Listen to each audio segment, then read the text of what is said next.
skiing took me places that never in a million years could have dreamt of.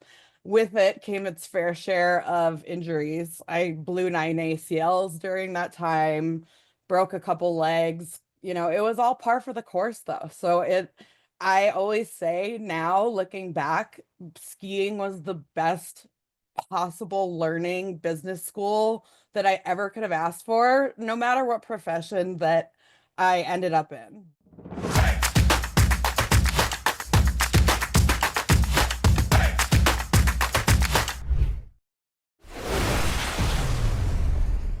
I bet you did not know that to be a successful real estate agent, you needed to be a professional downhill snow skier first. It's the only way to be a good real estate agent. I mean, come Then on. we're all screwed unless we're from like Utah or Colorado, which today's guest is. Obviously, I kid, but obviously that is the tease to who this person was in a past life. And I literally just met her about 3.5 minutes ago. Yes. And I'm excited to have this conversation. Welcome to the show. Is it Athena? Did I say that right? That was perfect. Athena Athena. Brownson. And as you now know, in a past life, she was a professional skier. So obviously, let me set the table. Yeah. Professional skier to interior design to real estate. Now, the latter two make sense. The skiing to this does not make sense. So I want to hear this because you told me you chased snow around the world, X Games. That's cool. Tell us your story. Absolutely. And you will find that they actually fit together so much better than you could have ever imagined. And I could have ever imagined when I was a professional athlete. Never in a million years would I think I would be sitting here telling you that I had been a realtor for 10 years. That definitely was not on my radar. But I grew up in Breckenridge, Colorado. So, yes, grew up on the mountain, basically. My dad was a professional speed skier. So, he was one of those crazy people that went down the hill as fast as he possibly could and got clocked at, I think his record was like 127 miles an hour. So, insanity, like the psychoses, runs in our blood for sure. But with that being said, I learned how to ski around the same time I learned how to walk. And my dad also happened to be a residential real estate developer and builder. So, but because of that, I honestly, when you're young, you don't want anything to do with what your parents do. So again, it was never on my radar. I thought that real estate was being like cold on job sites with him, and I had a really negative connotation because we had more real estate offices than t-shirt shops in Breckenridge, which is really saying something because it's a mountain town. But that being said, yes, I grew up in Breckenridge. I skied every single day. As I mentioned, like I went pro when I was 16, and to go pro is basically when you start getting paid to ski and you're getting sponsorship money and you're getting sponsors. So I got my first big sponsor actually when I was 15. And that enabled me to start really traveling the world. So I followed snow wherever it went. We did about 300 plus or minus a few days on snow between, all the way from British Columbia down to Argentina and New Zealand and Chile and lived in Germany. I mean, skiing took me places that never in a million years could have dreamt of.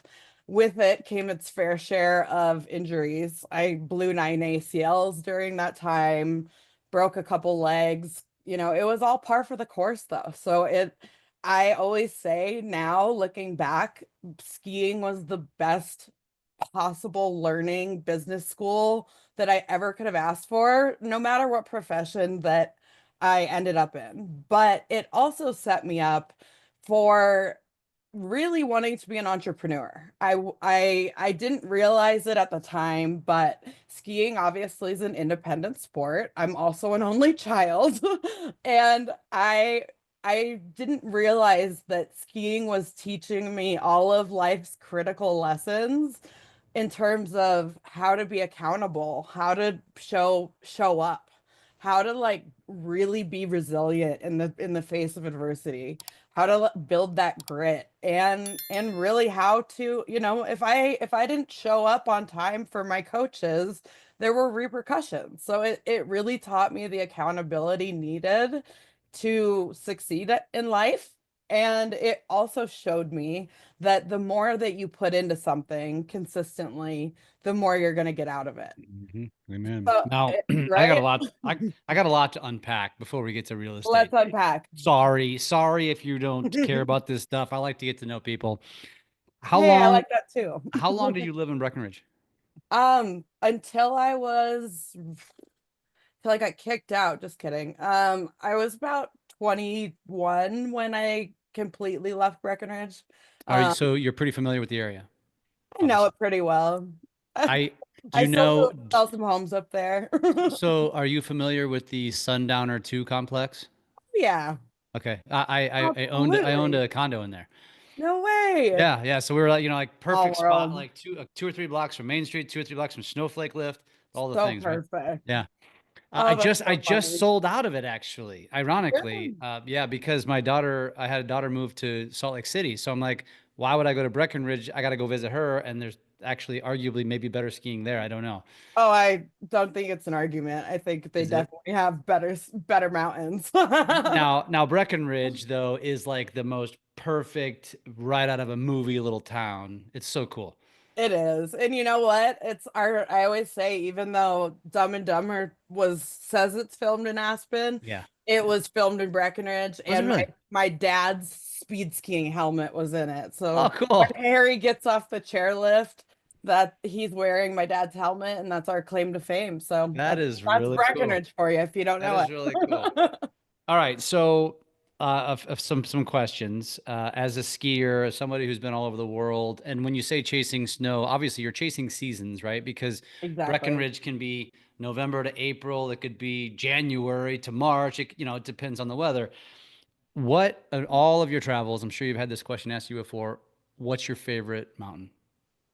You know, I would say Portillo, Chile Really? was, and that's purely from a big mountain skiing and snow perspective. Now I was a professional slope style skier, so to me, like Breckenridge has one of the best terrain parks in the world. I grew up with one of the best terrain parks, but being able to ski light, fluffy powder without anyone around you for days and days was something I only found in South America. So, Why? Because people just aren't into recreational skiing like they are in the States? you know, not as much. And the roads to get to the ski resorts are treacherous to say the least. Yeah. Like, hundreds of switchbacks, hundreds and hundreds of switchbacks to get, and you have one option of a place to stay.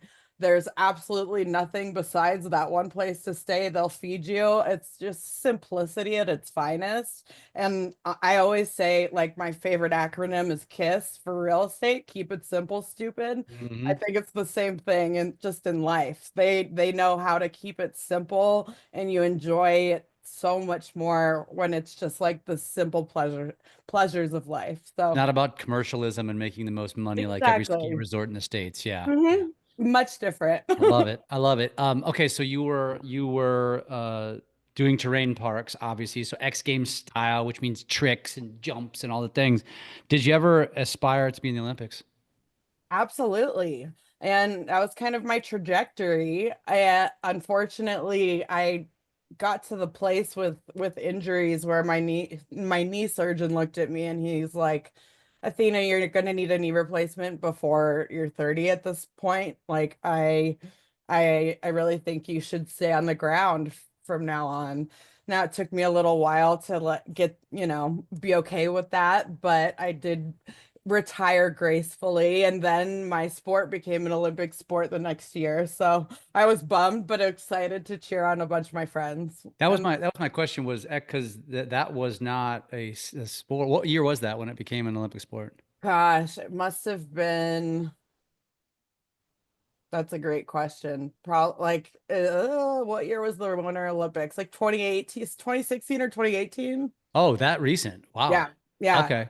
So So they did always you, had downhill and slalom yeah. and yeah, Did you ever but aspire to do that stuff since that, what do you call that type of, I call it X Games, but that's not it. What do you call that type of skiing? slope style skiing. Slope style. Yeah, Okay. like or freestyle. Okay.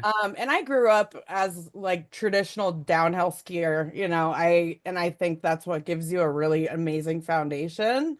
It was that was my foundation. It taught me the basics, the core of how to be a successful athlete. And from that, I was able to morph it into slope style skiing, which honestly, like at the time, there were not a ton of women in the industry. It was an emerging sport for sure. Now it's something that's very commonplace. I mean, I think everyone in the world knows Shaun White. It's, Yeah.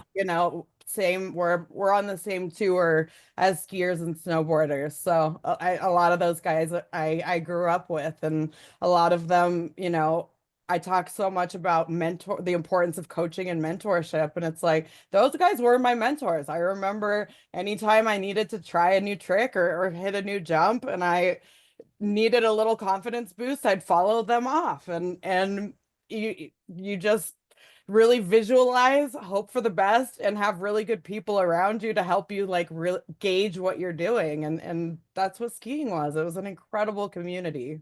It's fascinating. I imagine. Last question about this. 9 ACL surgeries. How bad do you hurt every day? So honestly, my knees feel great. The Surgeons. rest of Okay. me feels horrible. I unfortunately got Lyme disease I was diagnosed about 9 years ago, No. and it turned into about every autoimmune in the book disease in the book, and my body just attacks my nerves all the time. So I'm in a constant state of pain, but none Oh, of it yeah. has to do with skiing, which is ironic. Yeah. Yeah. I mean, I have had two neck surgeries, I've had broken ribs, like anything you could think of, but none of that compares with chronic illness, like even in the slightest. Jeez. I, it I taught dropped me a, how. what's that? I said it taught me how to be tough, though. Yeah, I was gonna say I dropped a wrench on my foot yesterday, and I was complaining to my wife last night about how it hurt. Now I feel kind of bad about complaining about that. No, I always say everything's relative. Like that would still hurt me. Like if it hurts, it hurts.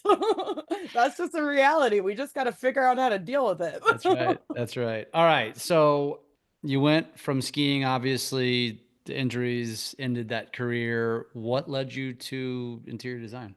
Yeah. So like I said, I grew up in a family of developers and builders. So my mom did all of the interior design for the projects that my dad did. So he pretty much built out most of Peak 8 and Peak 7, like all the really beautiful homes you see up there, and she did the interior design for them. I knew that I had a really strong passion for design and homes, and to me, it interior design felt like it was going to be a really great fit. And, it definitely, I had a great internship with a company that was between Breck and Denver while I was in college in Boulder. So did a lot of driving. And I worked for them for about a year after the internship. And like I said, I realized pretty quickly that I needed to be my own boss, and that a job where I was sitting behind my computer from 9 to 5, just counting down the hours, was not right for me. But having that interior design background gave me so much like invaluable knowledge about homes in general and the building process and understanding materials and really helping clients to visualize spaces.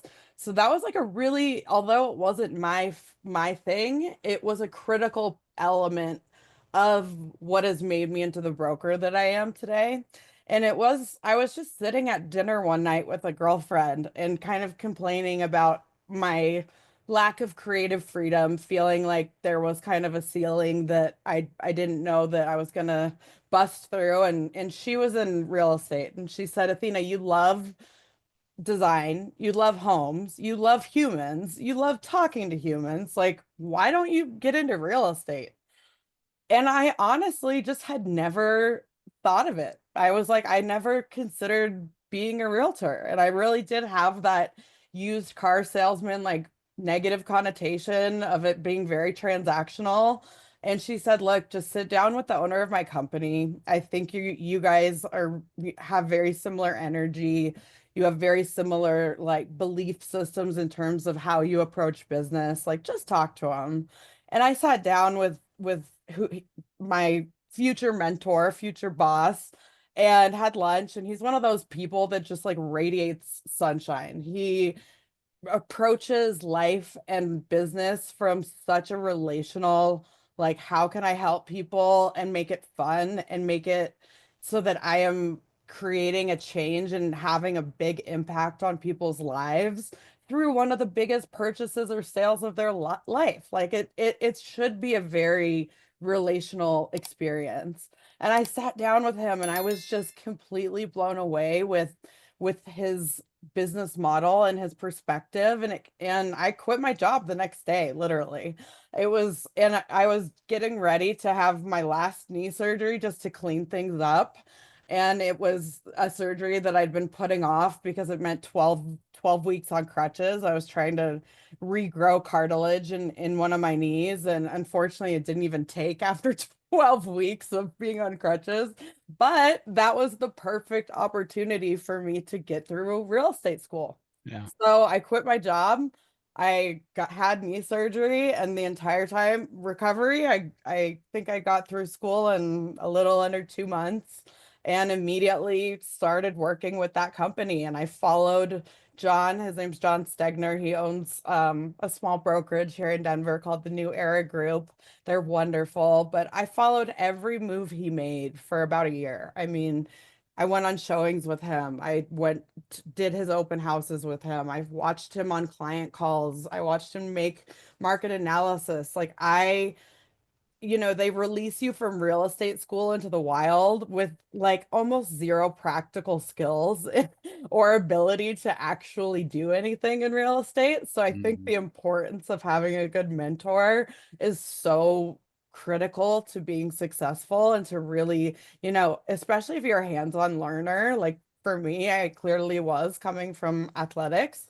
I, the only way I learned as an athlete was to do. Yeah. So that's how I took that into real estate. And by following someone that knows what they're doing and that you align with in terms of how your why and really what's pushing you in the business, I mean, that was the greatest gift I ever could have been given. And it allowed me to get my feet under me because I eventually was able to show some of his clients for him and make a little bit of money. And Hmm. everyone, I think there's this misconception that you get that realtors deals just start falling in your lap when you get licensed. And it's like you have to work like a psychopath consistently for a long time to build Hmm. up a good business.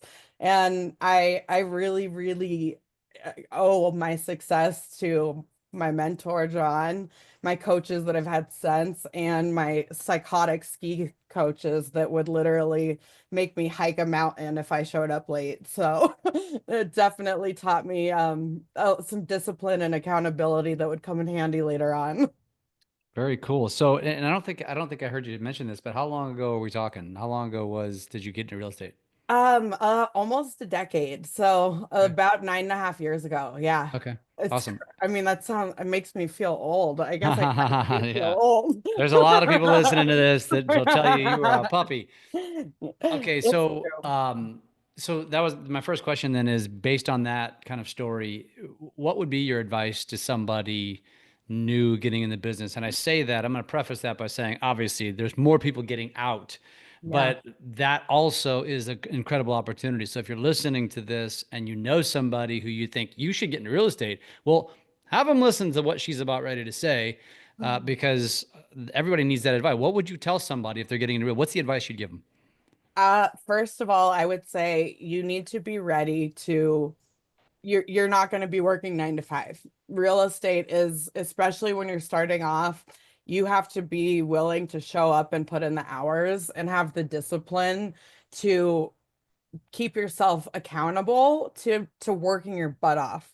How do you know what to do? You find an amazing mentor. You find a great coach. You find an agent that you know, admire and align with and ask if you can help them with anything, if you could follow them, just as much hands-on experience as you can get. And I think you know, we all need a reminder of that even now with the market being so difficult. It's like, what are the keys to being a better agent? And a lot of times that is spend iron sharpens iron, like spending time with agents that you want your business to be like.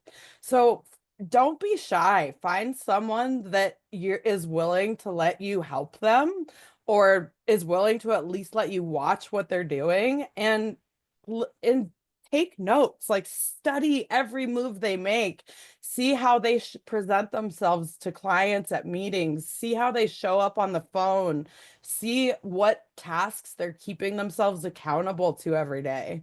And then for me, like coaching has always been a huge part of my business. I believe very highly that we don't know what we don't know. And when you're so entwined with just trying to hustle, a lot of times we don't even realize that we're spending our time hustling on the wrong things.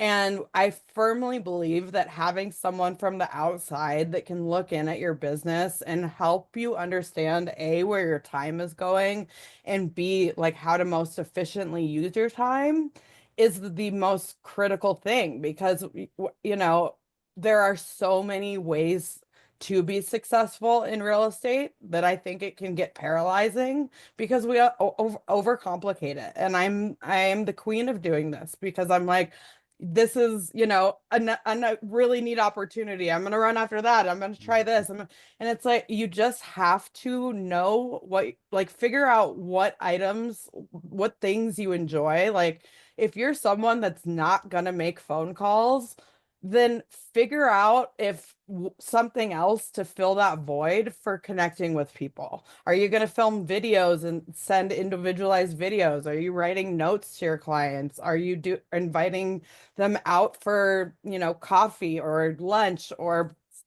like hosting events, breaking breads? Like, what are the things that you enjoy and are good at? And build a consistent, you know, accountability schedule around that. And honestly, I think that's been my key to success. And whenever we get busy and we forget to do those basics that make us successful, and then you see your business ebb and flow. And the Yeah. more that we can find consistency in our day-to-day routines and actions, it's like you have to have that non-negotiable time on your calendar of this is my chunk of time that I'm going to get my calls, notes, you know, team meeting, maybe coaching done for the day. And then the rest of the time I can fill up. But you have to be insanely accountable to yourself because the only person that you're letting down at the end of the day is yourself. And it's Yeah. deals don't fall in your lap. You have to go get them and you have to continue to work efficiently and smartly with your time in order for your business to continue growing and for you to continue being successful and to not get burnt out like which is almost impossible in this industry for sure. Mhm. Yeah. So self-care. Yeah. Yeah. It's almost an oxymoron to even Yeah, say it I because know. you know, if you really want to truly, and you said at the very beginning, like you better embrace the fact that if you want to be successful, and that really goes to any business, Yeah. but definitely real estate, you got to be willing to be accessible on nights and weekends and at the times when are the most inconvenient, when you don't want to take the call. But that's what separates the best from the rest is they've, in the beginning, Yeah, that's what it takes until you scale. But you totally. can't scale without success and money, basically. And that's a perfect, I mean, it's an interesting transition period too. When you're when you're starting off, you have to say yes to every opportunity. So it's, you know, hosting open houses for other people. It's, you know, taking clients at any time of day. It's taking clients all over the place, like driving, you know, way outside of what you're used to. But then you also have to when your business does get to that point where you need to learn how to say no to certain things and create parameters and boundaries and understand like what that looks like, that's been one of my biggest challenges because I'm such a yes person. So it's really finding that a balance of when the market is tough, you can't be as picky. You really have to be able to serve your clients in a very wide range of ways and be that go-to for them, but also understanding when you do need to put some boundaries in order to have a life outside of real estate. And that's definitely been my greatest challenge and is my biggest focus right now is like how can I be the most efficient with my time so that I can have some balance and make sure I'm taking really good care of myself and make sure I'm focusing on health and all the other things in life that aren't real estate that tend to easily go away. Yeah. Yeah. Which is, Absolutely. it just comes with the territory. And I Yeah. always say you have to have a little bit of a psychosis to want to be successful in this industry. But it also, I wouldn't trade it for the world. I mean, I think it's the most rewarding career and I love it more every year. And I don't just say that. Like I genuinely love my job more and more every year. And it's because I'm helping getting to like watch these incredible chapters of people's lives and be a part of that, especially as as I come up on a decade. It's like, yeah, I've been able to help people get their first home and then sell it and get their family's first home and then their first Yeah. investment property. Like that's an incredible experience. I think real estate can be extremely rewarding in ways that people don't even realize. Yeah. Legacy. Mhm. Now, when it comes to you say you love it more and more, that makes like one of you right now because after 2020 and 2021, where it was like you just had to have a pulse to survive or to thrive, really, Yeah. and then obviously what we've gone through, and really there's no end in sight right now, and I think the unknown is the scariest piece. Yeah. So as you're speaking now to somebody with experience, whether that's somebody, really anybody who's been around the block now for 4 or 5 years, has experienced this roller coaster, right? And so how is it that you are still feeling the way that you're feeling even through what we're going through now? Yeah, and it has like, I like to say last year I felt like I was a hamster on a wheel just running and not getting anywhere. Now I say that and I still had my best year ever. And I honestly attribute that to the fact that the other agents on my team and the people that I'm surrounded by are such an amazing support system and the coaches that I work with that I know that I have people by my side that have my back no matter what, and that they're going to bring me lightness. They're going to bring levity to difficult times. And I really think, I always say do the heavy light test and anything in your life. If you leave an interaction and you leave feeling heavy, that's something to take note of. If you leave an interaction and you feel light, that's something to take note of. So really focusing on spending time and working with people that are like-minded and you can kind of like laugh about how rough it has been with and figure out how you can be honestly like figuring out what the most difficult parts of the business are through these challenging times for you personally, and then figuring out how you can either delegate better, how you can get rid of certain things, or how you can dive in and lean into that uncomfortability and lean into some of the things that you're not great at. Maybe push outside of your comfort zone a little bit and use it as like a time to say, you know what, like I've got nothing to lose right now. So I'm gonna put myself out there and I'm gonna try something new. No matter how long you've been in the business, there's always something that we can do to adjust the way that we're doing business.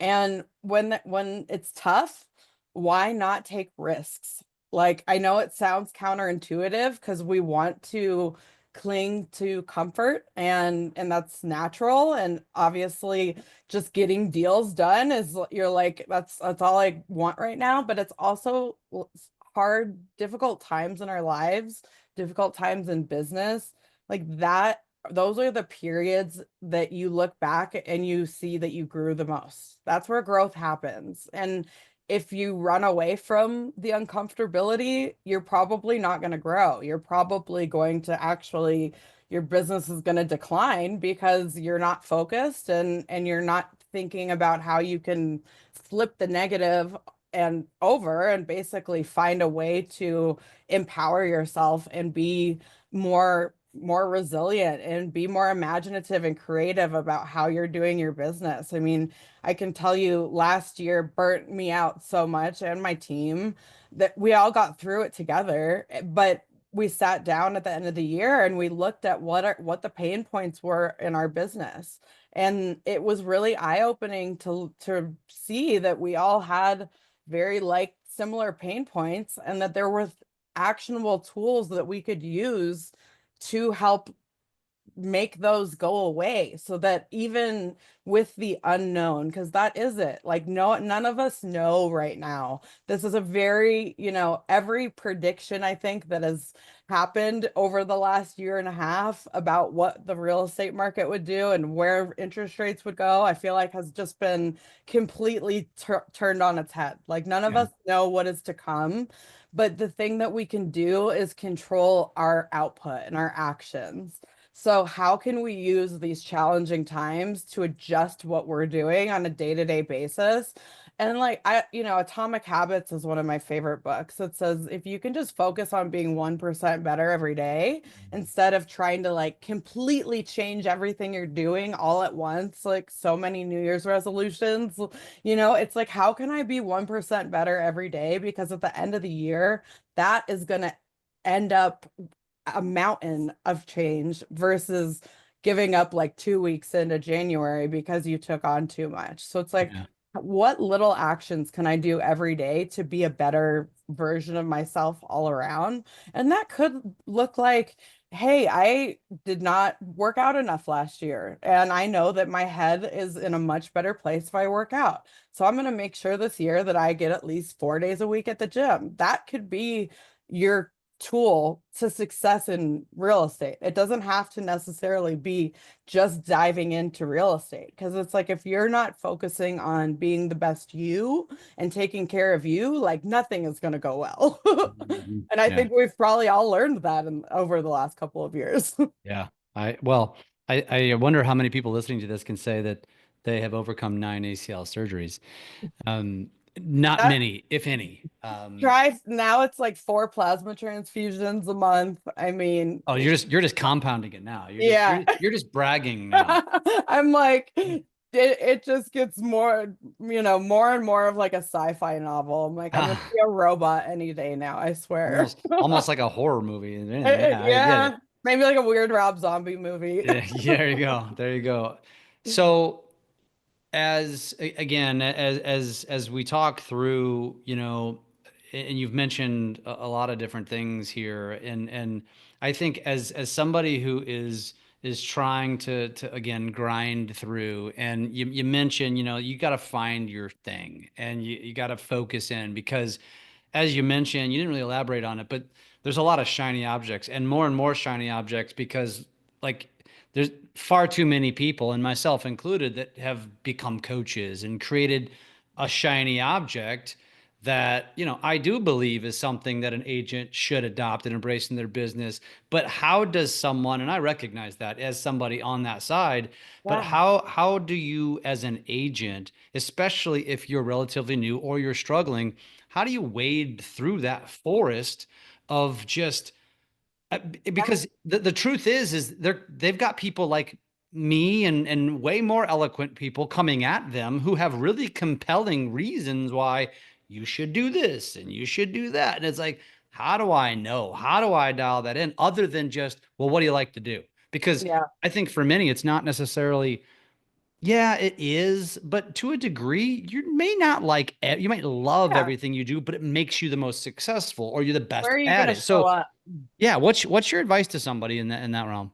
Yeah, I honestly believe that until you put yourself in positions to try different things, you're not going to know where you thrive the most because you can say, you can sit and say, "Oh, I love cold calling," and then you sit and make 200 cold calls a day, and it's like, yeah, that's probably probably not my thing. I did that when I first started, and it taught me a lot about how to present myself on the phone, but I absolutely hate cold calling. So I knew it was something that was not going to be, calling Zillow leads was not going to be a part of my business. I learned very quickly that I loved writing handwritten notes and that I was getting a huge response from it.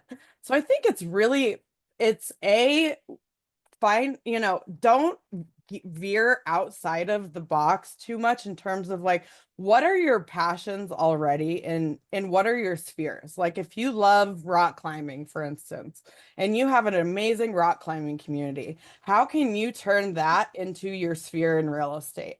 Like how can you let everyone know in that community that you're going to be their go-to realtor and that you're going to have an action, like a list of action items that you're going to follow to actually, make that your sphere. And if you find, when you're working with people that have like-minded and similar interests, I believe that's where we thrive. So instead of, saying, "Oh, I'm gonna try going after HR departments and maybe help doctors," but you have no idea about anything in the world of medicine and no idea about what, how hospitals are run, like that's probably not the shiny object that you want to follow. So really finding I don't like to use the word niche. I think that's a Yeah. question we get a lot as agents is like, well, what's your niche and what's your region? And I think with the amount of tools and available information that we have today, to say that you only specialize in like one certain thing is kind of ridiculous because we can become pretty well versed experts very, very readily because of the amount of information online. So and just through experience and opportunities. So finding I mean, obviously, trying as much as you possibly can. Figure out where you know that you're going to show up, what you're going to show up for, and what are just simply things that you say you're going to do, but look at them on your calendar and it makes you cringe. And you know that because that's going to come through in the way that you're conducting yourself. If Yeah. like you said, like, do we love the grind every day? No, absolutely not. It gets exhausting. It's like the last thing you want to do after a really long day is go through and make sure that you're responding to everyone that was trying to get a hold of you that day while you were with clients or whatever it Yeah. may be. But Yeah. where are you going to show up and what environments can you put yourself in where you're going to show up authentically? Because I think if Yeah. you're doing anything from a place that's not authentic, it's going to show. It's going Yeah. to like the way you conduct your business is not going to be consistent and it's not going to be how you connect with people. Yeah. So fall on your face and then get back up and try something else. I love that. I love that. Now, what would you say? That's, I mean, you've given a lot today. How do you unpack everything that you've just kind of shared and kind of give your parting thoughts? Absolutely. So yeah, I tend to get really excited with lots of That's ideas. good though. That's good. I hope it inspires someone. I would say, okay, two things. First of all, life never goes to plan. Like anytime we set out and we think we have life figured out, this is how it's gonna look. You have to realize, like for me, it was getting Lyme disease because it took me from a professional skier to, someone that struggles. I mean, haven't not been in pain for 9 years. It's been the hard every day is the hardest thing ever. So being able to have something that I care about so much and being able to understand that the most challenging times in your life are actually, and like the curveballs that life throws, Mhm. those are actually like our opportunities to lean in and grow as humans, and really understand that like life is going to throw curveballs, and we it's our ability to be able to pivot that is critical. And then I think I'm like super ADHD. I think a lot of realtors are, there's a ton of shiny objects, a trillion things to do. If I am not keeping myself accountable, like I use what a greatness tracker it's called, and it basically has every day of the week what activities I'm supposed to be doing. So, how many calls I'm supposed to make, how many notes, how many interactions, like I track these things, and I used to turn it into a coach, and you get fined if you missed a day of calls or whatever it may be.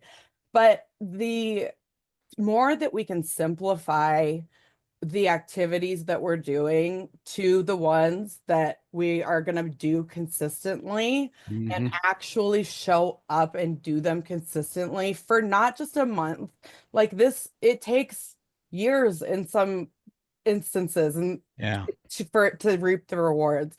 But if you do not stay accountable to just the basics and to figuring out what simple action items you have to do every day in order to be successful, like you're always going to be chasing. You're Yeah. never going to find your rhythm. And honestly, I think that is the key to finding some balance and some sort of at least it keeps your head motivated. It keeps your eyes looking forward when things are difficult, and the Yeah. market's been difficult. So stay consistent, keep your eyes looking forward, and just show up for the fight. I love that. Now, if somebody's listening to this and saying, "Damn, I need a case of this energy. I need more Athena in my life." How do they connect with you? I would love for that to be the case. So please, everyone, feel free to reach out for some energy or anything. If you go to my website, it's got all my contact information on it. So call, text, email me, but my website's www.athena, Athena, Brownson, Brownson, Realtor, Realtor.com, AthenaBrownsonRealtor.com. And yeah, whatever your life's challenges, whatever input I can give, if you're looking to buy a house, if you're looking just for some motivation, give me a call. I don't bite. And I'd love to connect. I don't bite. What about on social? Where are you most active? I'd say Instagram, Athena Brownson Realtor as well. And I post a ton of video content. I love making videos. Like clearly I like to talk. So I make a lot of videos, and try to provide really good informational, educational content, because I think that is what we all need. No one teaches you what you need to know as an adult, I think. And I try and provide a little bit of insight that I've gained along the way, and in hopes of making real estate a little bit more approachable for people. One thing I didn't ask you is what is your market today? What is my market? Yeah, like I mean, you grew up in Breckenridge, but what Yeah. is your market? You're in Colorado So still. I cover the greater Denver metro area up to Okay, Boulder. I also do sell in Breckenridge still, but my awesome. team covers from Colorado Springs to Fort Collins Oh, as damn. well. Okay, Yeah. cool. So we have a Awesome. pretty wide range. So anything you need in Colorado, we got your back. That's fantastic. Athena, this has been fantastic. It's been a fun conversation. It's been great to Thank get to know you. you and You I mean, I think you're an inspiration to the real estate industry. So thank you for sharing with our community and I hope we can stay in touch. I hope so too. I really appreciate the opportunity, and you're wonderful. Thank you. Awesome. Thank you. Take care. You too.